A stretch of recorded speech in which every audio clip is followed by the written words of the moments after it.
Last summer, a teacher in Florida checked her retirement account while waiting in line for coffee. She wasn't a stock picker. She didn't spend her weekends reading earnings reports.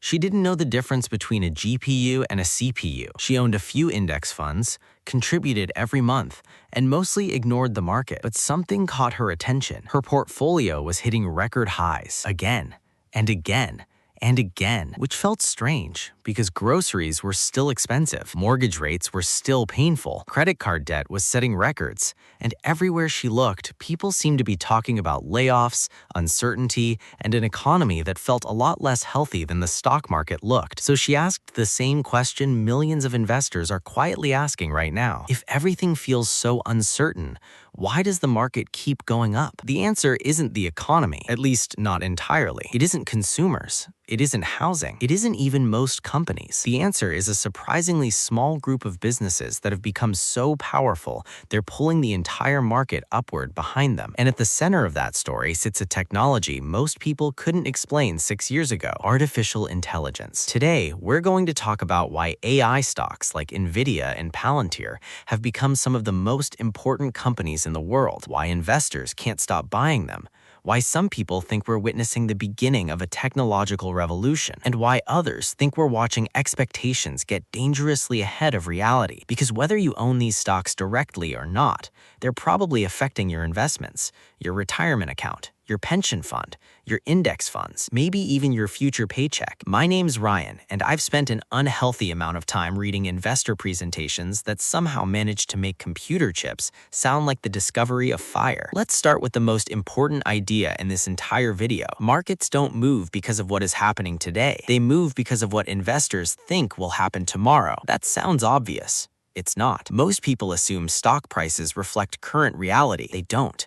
They reflect future expectations. Imagine two restaurants. One is making $1 million a year. The other is making almost nothing. Which one is worth more? Most people would choose the first. Wall Street might choose the second. Why? Because if investors believe the second restaurant could become the next McDonald's, they don't care much about today's profits.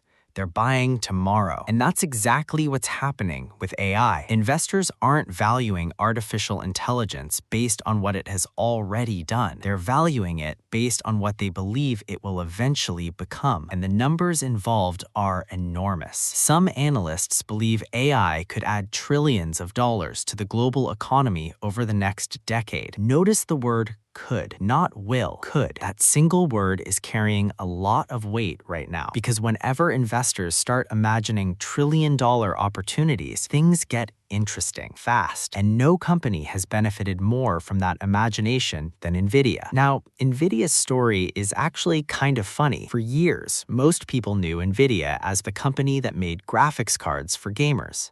That's it. If you told someone 10 years ago that Nvidia would become one of the most valuable companies on Earth, they probably would have assumed you were confusing it with something else. Then AI happened, and suddenly Nvidia found itself in the perfect position, because it turns out the same chips that are excellent at rendering video game graphics are also incredibly useful for training artificial intelligence systems, which created a problem. Everybody wanted them. At the same time, tech giants wanted them, startups wanted them, researchers wanted them, governments wanted them. The demand became so intense that Nvidia's chips started feeling less like technology products and more like tickets to a sold-out concert. Everybody needed access. Nobody wanted to be left behind. Revenue exploded.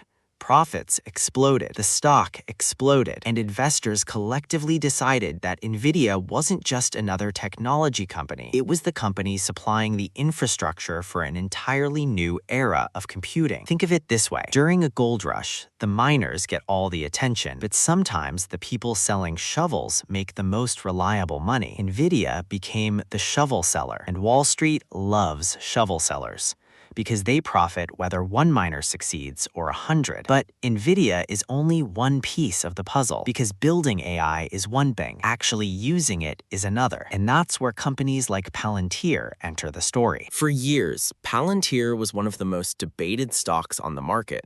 Supporters loved it. Critics rolled their eyes. There was very little middle ground. Then, artificial intelligence became the biggest investment theme on Earth. Suddenly, companies everywhere started asking the same question. We've invested in AI, now what? How do we actually use it? How do we integrate it into operations? How do we make money from it? How do we turn expensive technology into real-world results? Those questions happen to be exactly where Palantir operates, and investors noticed. The market started rewarding companies that weren't just talking about AI. It started rewarding companies that could help others implement it. That's an important distinction because every major technological shift creates two groups of winners: the companies building the technology and the companies helping everyone else use it. The internet created both. Smartphones created both. Cloud computing created both. AI will likely do the same. But here's where things become more complicated, because not every AI stock is actually benefiting from AI. Some are benefiting from AI excitement, and those are very different things. Markets have a habit of getting carried away. Every generation thinks it has discovered the future. Sometimes it's right. Sometimes it's just enthusiastic. Back in the late 1990s, investors became convinced the internet would transform the world. And they were right. The internet absolutely changed everything. The problem wasn't the technology. The problem was the expectations. Investors started assuming every company connected to the internet would become massively successful. Reality had other plans. Many disappeared. Some survived. A few became giants. The technology won. Not every stock did. And that's the challenge facing investors today. Artificial intelligence may absolutely reshape industries, but that doesn't automatically mean every company associated with AI becomes a great investment. Those are separate questions, and confusing them can get expensive. Which brings us to another concept that matters a lot right now: market concentration. Sounds boring. It's not. Imagine a basketball team where one player scores half the points. The team looks incredible until that player has a bad night. Then everyone suddenly realizes how much responsibility was resting on one set of shoulders. The stock market has a similar issue. A relatively small group of massive technology companies has been responsible for a huge share of recent gains. They're incredibly successful. They're highly profitable. They're genuinely impressive businesses, but they also carry enormous weight, which means their performance matters a lot. When these companies rise, indexes rise. When they stumble, everyone feels it, even investors who don't realize they own them. Because here's the thing many people miss. If you own an S&P 500 index fund, you already have exposure. You don't need to buy individual AI stocks to participate in the trend. Many investors are already more connected to the AI story than they realize. And that's why every earnings report from companies like Nvidia feels like a major economic event. Investors aren't just evaluating one company. They're evaluating the future, or at least their best guess about the future. Because underneath all the excitement sits a simple question: how much AI demand is real?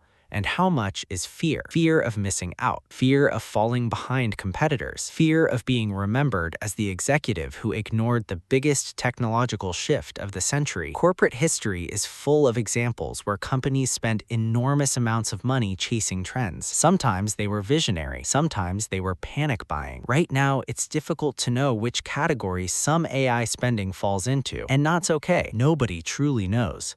Not analysts, not CEOs, not investors. Certainly not the guy on social media claiming he can predict stock prices using screenshots and motivational quotes. We're still early in this story, which means uncertainty is unavoidable. But markets hate uncertainty, so they do what they've always done. They create narratives, and the current narrative is powerful. AI changes everything. Demand keeps growing. Companies keep spending, profits keep rising, technology keeps improving, stocks keep climbing. As long as investors believe that story, money continues flowing into AI leaders, which is exactly what we've seen. Now let's talk about what actually matters for you. First, understand what's driving your portfolio. A surprising number of investors have exposure to AI without realizing it. Knowing where your returns come from matters. Second, separate great businesses from great investments. They're not always the same thing. A fantastic company can still become overpriced. Investors sometimes forget that. History rarely does. Third, avoid making decisions entirely based on excitement. Excitement creates headlines. Discipline builds wealth. They're not the same thing. And finally, remember that technological revolutions often take longer than expected, while changing more than expected. The internet did, smartphones did, cloud computing did. AI might follow the same pattern, which means there will probably be winners, losers, surprises, and more than a few headlines that look ridiculous in hindsight. Here's the thing about bull markets. People always search for a single explanation. Usually, there isn't one. But if future investors look back on this period and ask what powered this market higher, artificial intelligence will be impossible to ignore. It became the story. It became the narrative. It became the place where investors saw the biggest opportunities. Maybe those expectations prove correct. Maybe they're too optimistic. Maybe reality lands somewhere in the middle. We'll find out eventually. Markets always reveal the answer. They just refuse to tell us when. But now you understand something many investors don't. When you see another market record, you're not simply looking at stock prices. You're looking at a massive bet on the future, a bet that artificial intelligence will become one of the most important technologies of our lifetime. Maybe it will, maybe it won't. But either way, that bet is helping shape the market right now. And if you're investing for the future, that's a story worth understanding. If you enjoyed this video, make sure to hit the like button and subscribe. We break down the biggest stories in finance, investing, and economics without the jargon, the hype, or the nonsense. Thanks for watching. My name is Ryan, and I'll see you in the next one.